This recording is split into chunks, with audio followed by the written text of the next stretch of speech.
Hey YouTube, welcome back to my YouTube channel. We're here for another recap of the most recent episode of RuPaul Drag Race. Gentlemen, start your engine. RuPaul Drag Race. May the best woman win. So I record that without sound and it's always funny because I'm just dancing to music in my head.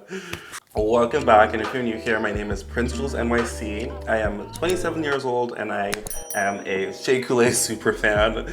This entire YouTube channel is pretty much just a Shea Coulée stan account, so get into it. So we're gonna review the most recent episode, episode 7, I believe, right? Yes. Again, I have my notes here.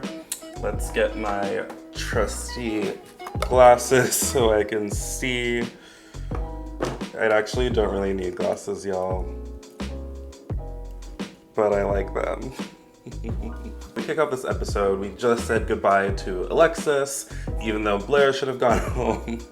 The most bam! You can find The hell bananas. just happened?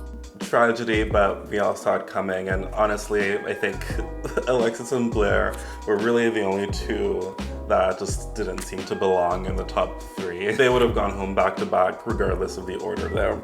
So we kick off with that. Something that bothers me though about Ms. Cracker's explanation for why she decided to keep Blair. And just really thinking about, is this a person that can bring the future of drag? Well, thank you so much.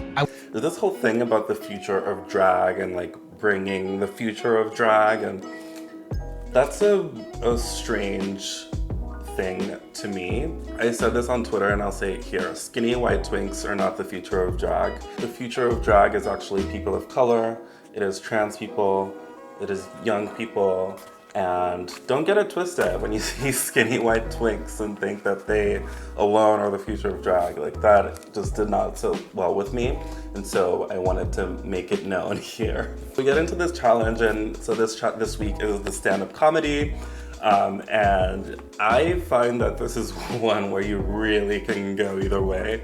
You never know. You have really funny comedic queens who don't do very well, and you have queens that surprise you. So things in a comedy challenge, especially a stand-up or a roast challenge, can go any which way.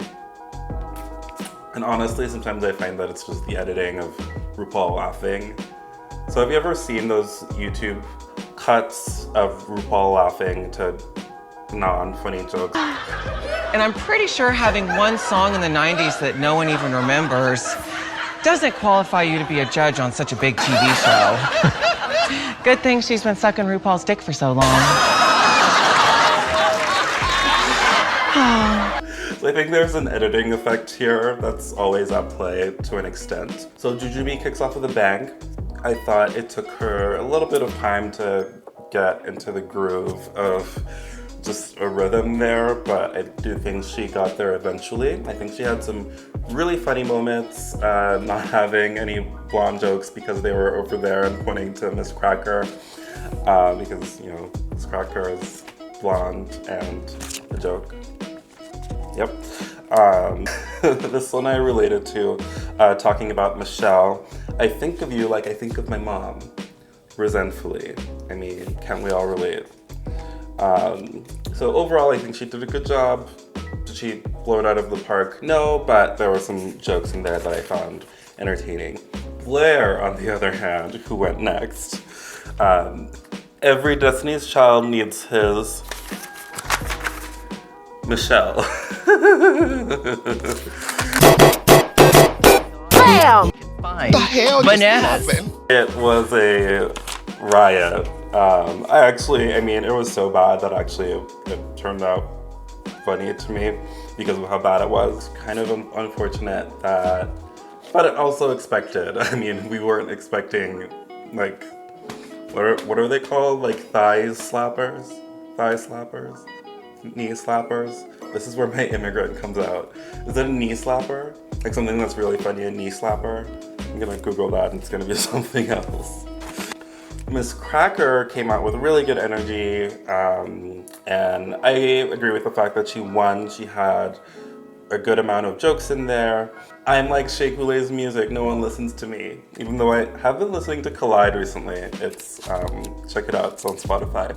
But she did a good job of laying jokes out, punchline, but also like extending it and having a punchline part 2.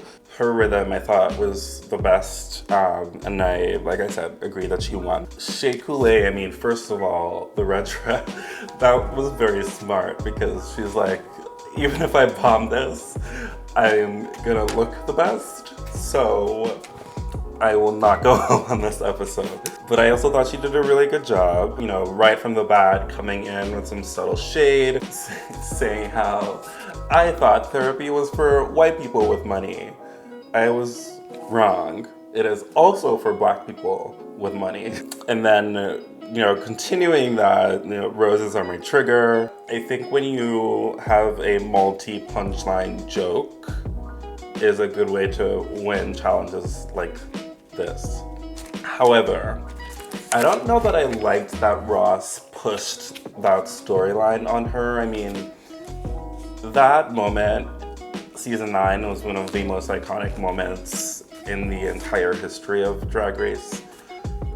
But I feel like Shea is more impactful than that. Like, that was, I think, Sasha Velour's moment. So I wasn't really feeling this whole, like, let's just keep bringing it up thing. It was funny at the end of the day, and it did the trick, so who am I to complain about that? Oh, and then it comes to the fashions. I will go back through. I thought Jujubee's look was insane. That was really cool. I know it's made by Pithy Puthy, who is a queen, I believe, from Brooklyn or Manhattan. I don't know Pithy Puthy. I don't know them, but I've definitely seen their looks on Instagram before, and it was really cool. Blair also looked very pretty, although it's interesting. I'll jump around a little bit. Shea got a critique for wearing a unitard, but like Blair was also wearing a unitard with just like belts and gloves on top of it. So like, be consistent. Although I will agree, I do agree that Shea's was the safest of the bunch, whatever. And Miss Cracker's post-apocalyptic freak look, it didn't really read as the same category. I thought it was cute, but it wasn't the same category. So in terms of the looks, I think Miss Cracker was my least favorite. Overall, when you think about the looks and the challenge, I think I do agree that Cracker outperformed, so I put her in first place. They put maybe Jujubee in second place. Or did I put Shea in second place? Ooh, maybe I put Shea in second place. Jujubee in third, and Blair. Bye, Blair. You know, whoever, you know, wins this lip sync, you know that Blair is going home. I just can't, I couldn't imagine a world where anyone else, I mean, this has been, thus far, a pretty fair elimination season. It's nothing, obviously, like All Stars 2, where Alaska's sending home Tatiana, or Detox sent home Alyssa Edwards. It's also nothing like Manila being sent home by Naomi Smalls. I feel like each one has been very much fair. And honestly, that's boring. It was like, come on, just like, I don't know, send Shea home. Like, switch it up. It would have been nice to see some switching up, but this has been very fair, which, I mean, like, feels good, but like doesn't make great TV to me. So, I mean, let's talk about the lip sync. The other thing about this season is, even though the lip syncs have probably been the piece that I've most looked forward to, there have been some boring lip syncs. And Miss Cracker has been in 2 of them. Miss Cracker and what's her name? What's her name? What's her name?